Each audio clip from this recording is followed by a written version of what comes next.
বন্ধুরা, ভাবুন তো, বাংলাদেশ নেপালের মতো কি ভারতেরও সেই একই অবস্থা হতে চলেছে? কারণ আমি বলছি, সম্প্রতি ভারতের লাদাখে শুরু হয়েছে এক বিরাট আন্দোলন, যা ধীরে ধীরে বড় আকার ধারণ করছে। এই আন্দোলনে সরকারের একটি অফিস জ্বালিয়ে দেওয়া হয়েছে এবং একটি পুলিশ গাড়িও পুড়িয়ে দেওয়া হয়েছে। এর ফলে সেখানে পুলিশ বাহিনীর সাথে আন্দোলনকারীদের মধ্যে লাঠিচার্জ হয়েছে। শোনা যাচ্ছে কিছু মানুষের মৃত্যুও হয়েছে। কিছুদিন আগেই সব ঠিকই চলছিল, শান্তিভাবে প্রোটেস্ট চলছিল, কিন্তু এখন খুব উত্তপ্ত হয়ে উঠেছে লাদাখ। কিন্তু আজ প্রশ্ন হলো, এই শান্ত, আধ্যাত্মিক এবং হিমালয়ের হৃদয়ে লুকিয়ে থাকা ভূমি কেন কাঁদছে? কেন একসময় কেন্দ্রশাসিত অঞ্চল হওয়ার আনন্দে মাতোয়ারা লাদাখের মানুষ আজ দিল্লির বিরুদ্ধে বিদ্রোহে ফেটে পড়েছে? যে ভূমি ভারতের সীমান্ত রক্ষায় সেনাদের জন্য জীবনের মঞ্চ, সেখানে কেন আজ সাধারণ মানুষ নিজের পরিচয় রক্ষার জন্য প্রাণ দিচ্ছে? কারণ 2019 সালের ঐতিহাসিক পরিবর্তন। 2019 সালের আগস্ট মাস ভারতের ইতিহাসে এক অভূতপূর্ব মুহূর্ত। কেন্দ্র সরকার হঠাৎ ঘোষণা করল, সংবিধানের 370 ধারা বাতিল, অর্থাৎ জম্মু ও কাশ্মীরের বিশেষ মর্যাদা আর থাকল না। এই পদক্ষেপের সঙ্গে সঙ্গেই ভেঙে দেওয়া হলো রাজ্যটিকে।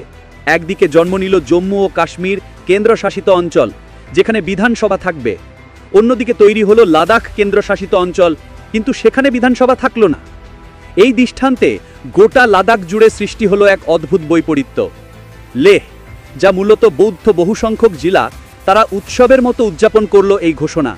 কারণ বহুদিন ধরে তারা কাশ্মীর কেন্দ্রিক রাজনীতির আধিপত্য থেকে মুক্তি চাইছিল। কিন্তু একই সাথে কার্গিল, যেখানে শিয়া মুসলিম বহুসংখ্যক, তারা ঘোষণা করল এটি গণতন্ত্রের কালো দিন। তবে এই আনন্দ কিংবা দুঃখ কোনোটিই বেশি দিন স্থায়ী হলো না। মাত্র 2 বছর পরেই লাদাখের মানুষ বুঝতে শুরু করল, কেন্দ্রশাসিত অঞ্চল মানেই যে উন্নয়ন, নিরাপত্তা আর শাসচ্চন, তা মোটেও নয়। বরং তাদের সবচেয়ে বড় ভয়ের জায়গা, তাদের জমি, তাদের চাকরি আর তাদের সংস্কৃতি এখন বহিরাগতদের আগমনে চরম বিপদের মুখে। হিল কাউন্সিলগুলির ক্ষমতা কমে গেল, নিয়োগ বন্ধ হতে লাগলো, বাহির থেকে মানুষ এসে জমি কিনতে শুরু করলো। এইভাবেই শ্রীনগরের আধিপত্য থেকে মুক্তি পেলেও এবার তারা পড়ল সরাসরি দিল্লির কঠোর আমলাতন্ত্রের হাতে। লাদাখের ইতিহাসে এক বিরল মুহূর্ত সৃষ্টি হলো। যে লেহ আর কার্গিল এতদিন ধরে ভিন্ন ধর্মীয় ও সাংস্কৃতিক কারণে আলাদা ছিল, তারা এবার এক হয়ে গেল। তাদের সবার একটাই দাবি, লাদাখের অস্তিত্ব রক্ষা করো। এই ঐক্যের জোরেই জন্ম নিল 4টি মূল দাবি, যা আজ লাদাখের আন্দোলনের ভিত্তি। লাদাখের 4টি মূল দাবি: 1. পূর্ণ রাজ্যের মর্যাদা বা ফুল statehood.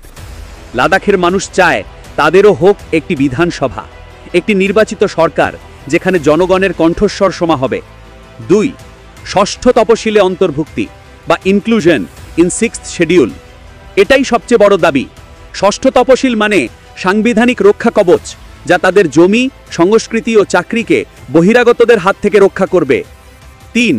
Ladakh public service commission বা এলপিএসসি, স্থানীয় যুবকদের জন্য চাকরির আলাদা কমিশন। কারণ বর্তমানে লাদাখে শিক্ষিত যুবকদের মধ্যে বেকারত্ব 26.5%। 4. 2টি সংসদীয় আসন। এখন লাদাখের জন্য লোকসভায় মাত্র 1টি আসন আছে। তাদের দাবি, লেহ ও কার্গিলের জন্য আলাদা 2টি আসন থাকতে হবে। এই দাবিগুলোর মধ্যে সবচেয়ে গুরুত্বপূর্ণ ও বিতর্কিত হল ষষ্ঠ তপশিলা অন্তর্ভুক্তি। কিন্তু ষষ্ঠ তপশিল আসলে কি এবং কেন এটি লাদাখের জন্য জীবনমরণ প্রশ্ন হয়ে দাঁড়িয়েছে?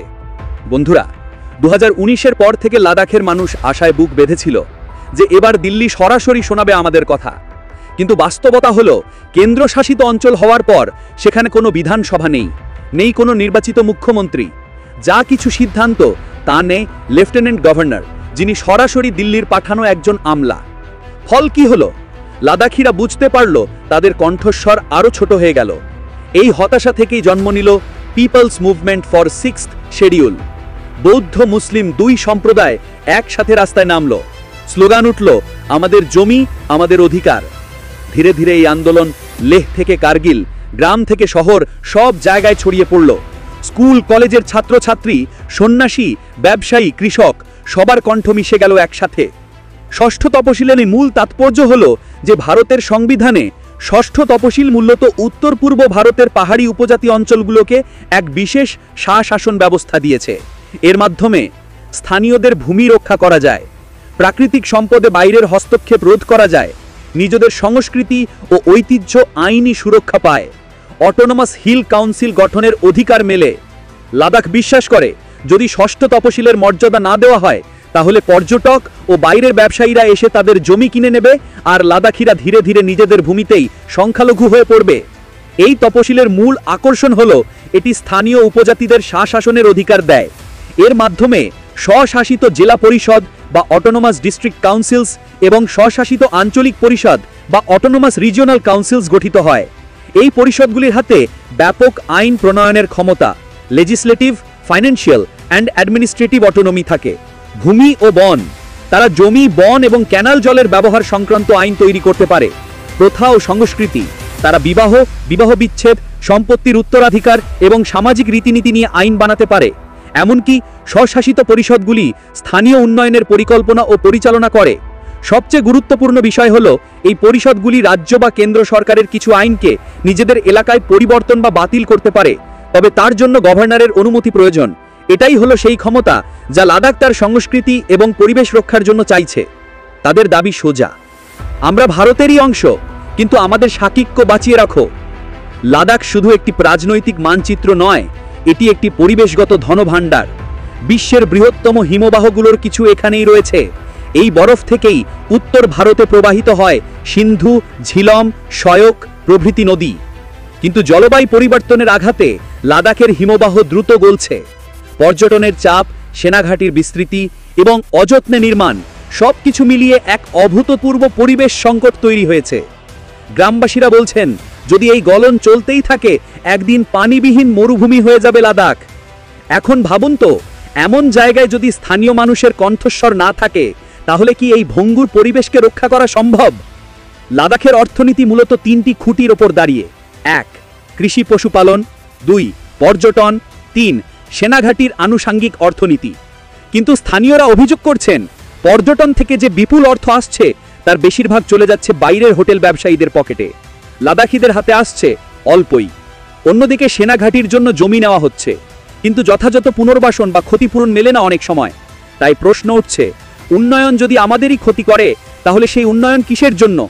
যে ভূখণ্ড ভারতের জন্য এত গুরুত্বপূর্ণ, সেই ভূখণ্ডের মানুষই আজ বলছেন আমাদের কণ্ঠস্বর চাপা দেওয়া হচ্ছে। দিল্লি এখন এক ধরনের সন্তুলন নীতি নিতে চাইছে।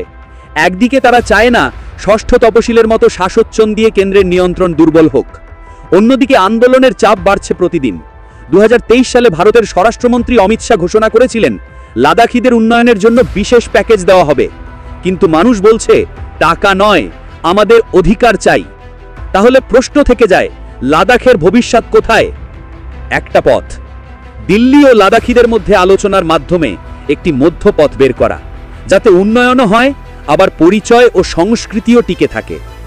অন্য পথ হলো আন্দোলন আরও তীব্র হতে হতে একদিন বিস্ফোরণের রূপ নেবে, যা শুধু লাদাখ নয় গোটা হিমালয় অঞ্চলের জন্য হুমকি হতে পারে। বন্ধুরা, আজকের ভিডিওটি এই পর্যন্তই। ভিডিওটি ভালো লাগলে লাইক, কমেন্ট, সাবস্ক্রাইব করতে ভুলবেন না। দেখা হবে পরের ভিডিওতে। ধন্যবাদ।